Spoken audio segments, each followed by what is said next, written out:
नमस्कार. आज आपण 10व्या व 11व्या श्लोकाचा अर्थ जाणून घेणार आहोत. श्लोक 10वा.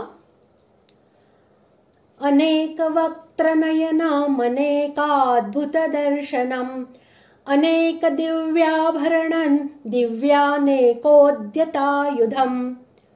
श्लोक 11.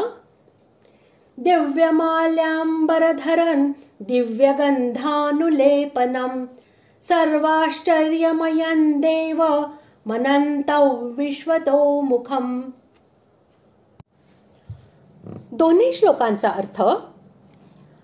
अनेक तोंडे व डोळे असलेल्या, अनेक आश्चर्यकारक दर्शन असलेल्या, पुष्कळशा दिव्य अलंकारांनी विभूषित आणि पुष्कळशी दिव्य शस्त्रे हातात घेतलेल्या, दिव्य माळा आणि वस्त्रे धारण केलेल्या, तसेच दिव्य गंधाने विभूषित, सर्व प्रकारच्या आश्चर्यांनी युक्त, अनंत स्वरूप, सर्व बाजूंनी तोंडे असलेल्या विराट स्वरूप परमदेव परमेश्वराला अर्जुनाने पाहिले. ज्याला नाना प्रकारची असंख्य मुखे आणि डोळे असतील, त्या रूपाला अनेक वक्त्रनयन असे म्हणतात. अर्जुनाने भगवंतांचे जे रूप पाहिले त्याचे प्रधान नेत्र चंद्र व सूर्य हे आहेत असे सांगितले आहे. परंतु त्याच्या आत दिसणारी आणखीही असंख्य विभिन्न मुखे आणि नेत्र होते. यामुळे भगवंतांना अनेक मुखे व नयन यांनी युक्त असे म्हटले आहे.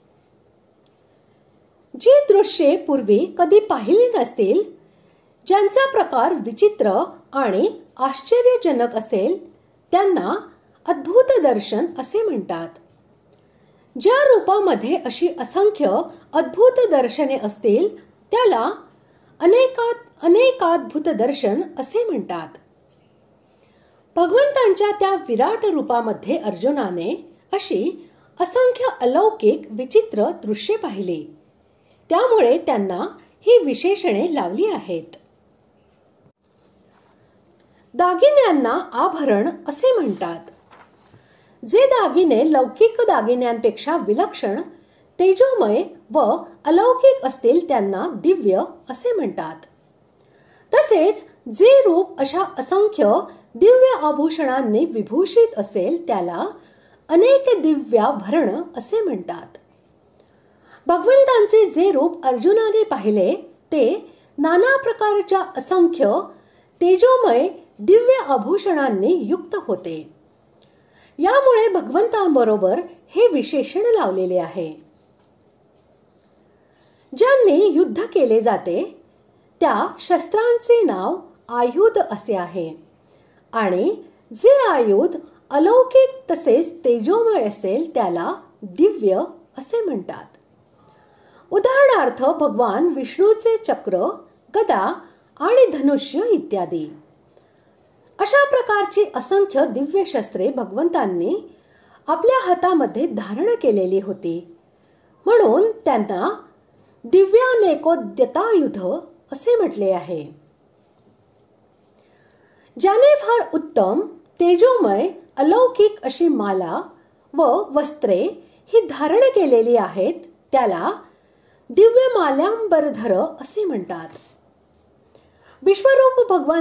विश्वरूप भगवंतांनी आपल्या गळ्यामध्ये पुष्कळशा सुंदर सुंदर तेजोमय अलौकिक माला धारण केलेल्या होत्या.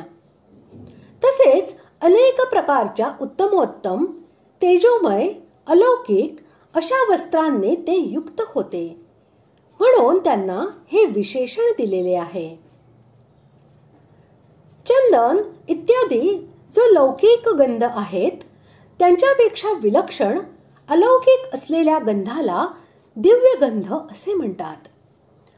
अशा दिव्य गंधांचा अनुभव प्राकृत इंद्रियांनी होत नाही.